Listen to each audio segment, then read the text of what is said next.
ሰላም ጤና ይስጥልኝ ውድ ቻናል ቤተሰብ ተከታታዮች በትናንትናው ዕለት እንግዲህ ጭና ስትጓዝ የነበረችው ሄሊኮፕተር ፋኖ ጥየመትቻለሁ ያለው መረጃ አጠናክሬ ይዤላችሁ ቀርብ ያለው። ከዛ በፊት ደግሞ በርካታ የሆኑ የፋኖ ታጣቂዎች ህይወታቸውን ያጡበትን ምክንያት በሰፊው የምንዳስስ ይሆናል ማለት ነው። የትም እንዳትሄዱ ውድ ቻናል ቤተሰብ ተከታታዮች አዲስ ሆናችሁ ሰብስክራይብ በማድረግ ቤተሰብ ትሆኑ ዘንድ ከወዲሁ በአክብሮት እየጠየቅኩኝ ቅድሚያ ለኢትዮጵያ ሰላም ብቻ ነው የሚያስፈልጋት።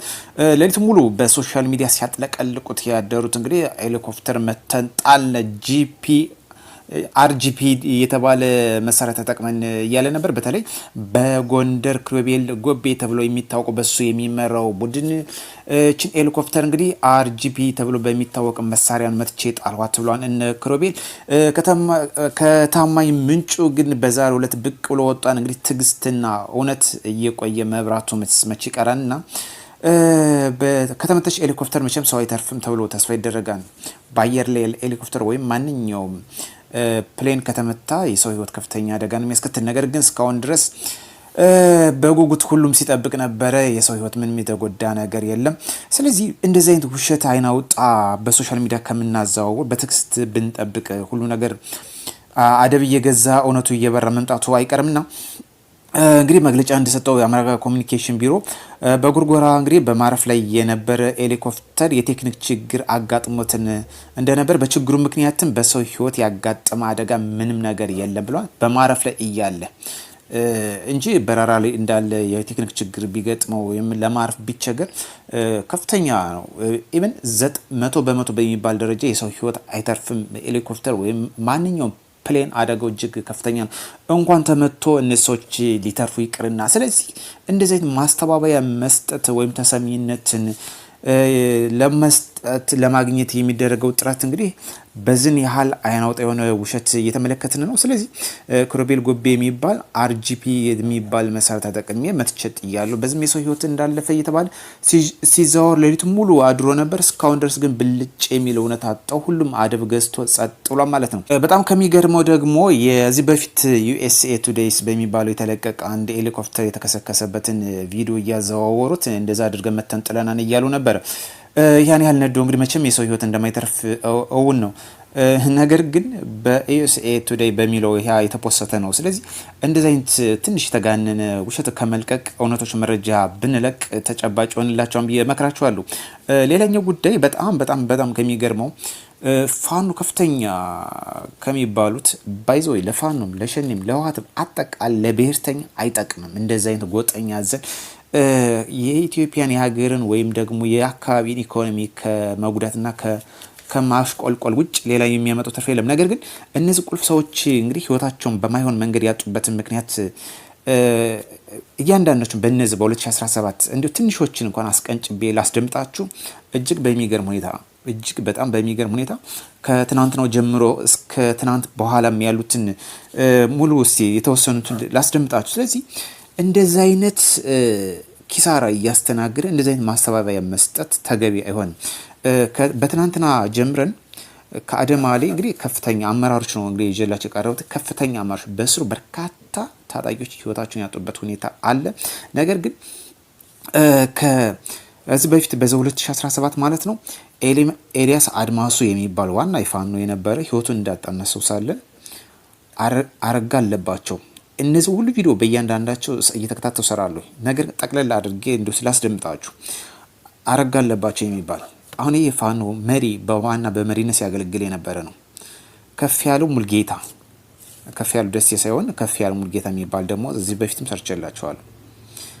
አያሉ ምትኩ፣ ባዩ አለባቸው፣ ደምስ ይመር፣ ይታገሱ አራገው፣ አምሳ አለቃ አያሌው ዮሐንስ፣ ይሄ ደግሞ በጎጃም ላይ ኮሚኒኬሽን ዋና ቃል አቀባይ የነበረ ነው። በተለይ በአዴት በምስራቅ ጎጃም ዞን ሲንቀሳቀስ የነበረ ወጣት ልጅ ነው። ይህ ህይወቱን ማጣበት ሁኔታ ነው። እነዚህ መሪዎች ናቸው። ሌላው ደግሞ ውባንታ አባተ፣ ይሄ ከአንድ አመት ላይ በፊት በጣም የሚታወቅ እስካሁን ድረስ ይዘከርለታል። አሁን በቅርብ ደግሞ ከፍ ያሉ ደስ ያለ እነዚህ ሰዎች በጣም እጅግ ጠቃሚ ሰዎች ናቸው። በትክክለኛው መንገድ ከህዝብ ጋር ጎን ተሰልፈው ቢሰሩ በማይሆን መንገድ ህይወታቸውን አጡ። እስካሁን ድረስ ደግሞ እየቀጠለ ነው። እስካሁን ድረስ እስካሁን ድረስ እየቀጠለ ነው። ትናንትና ሁለት ደግሞ አደም አሊ ከትናንት በስቲያ ከፍ ያሉ ደሴ አጡ። ከፍ ያሉ ደሴ ደግሞ እርስ በርሳቸውን ሌላ የመጣበት ጠላት የለም። ስለዚህ ለሰላም ዋጋ ለመስጠት የሚያስከፍለውን ኪሳራ እንደዚህ እየተመለከትን ነው። ከፍ ያሉ ደሴ በራሳቸው አደም አሊ በትናንትናው ማታ ከምሽቱ 6 ሰዓት ጀምሮ ገባ ተቅለብልቦ በዛው ህይወቱን አጣ ከ4 የግል ጠባቂዎች ጋር ማለት ነው። እንዲሁም ደግሞ ሌሎችም ጨምሮ ማለት ነው። ስለዚህ የሚያስፈልገው ለቅድሚያ ዋጋ ለመስጠት ነው፣ ለሰላም ቅድሚያ።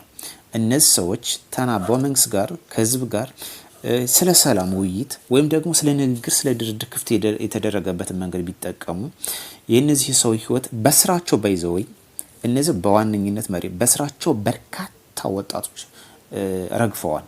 በጣም የሚገርመው ይሄ ነው። በስራቸው ዮሐንስ ለምሳሌ በጎጃም ላይ ሲሸኝ በሱ በርካታ ወንድሞች አልቀዋል። በወቅቱ እኔ ተከታታይ ቪዲዮ ሰርቻለሁ ስለዚህ ጉዳይ።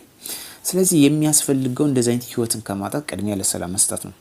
ለሰላም በሰላማዊ መንገድ መነጋገር ያስፈልጋል። ኢትዮጵያ አሁን የሚያስፈልጋት ይህ ነው ወይስ በሰላም መንገድ መስራት ነው?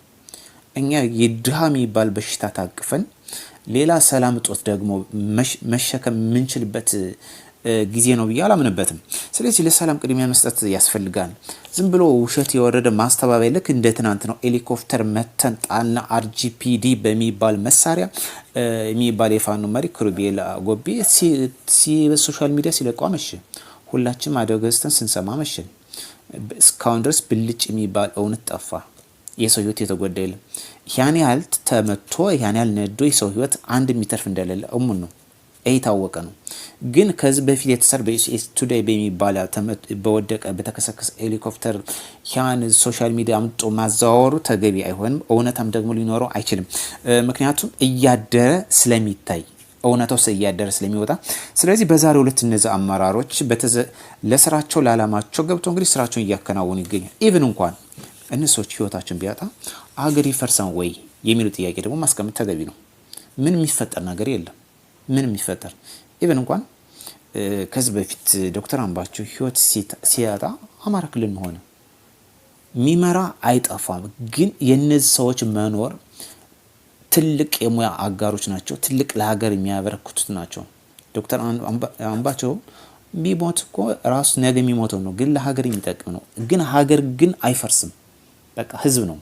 ሀገር ማለት ህዝብ ነው እንጂ በእነዚህ በትንሽ ቡድን የተመሰረተ ጉዳይ አይደለም።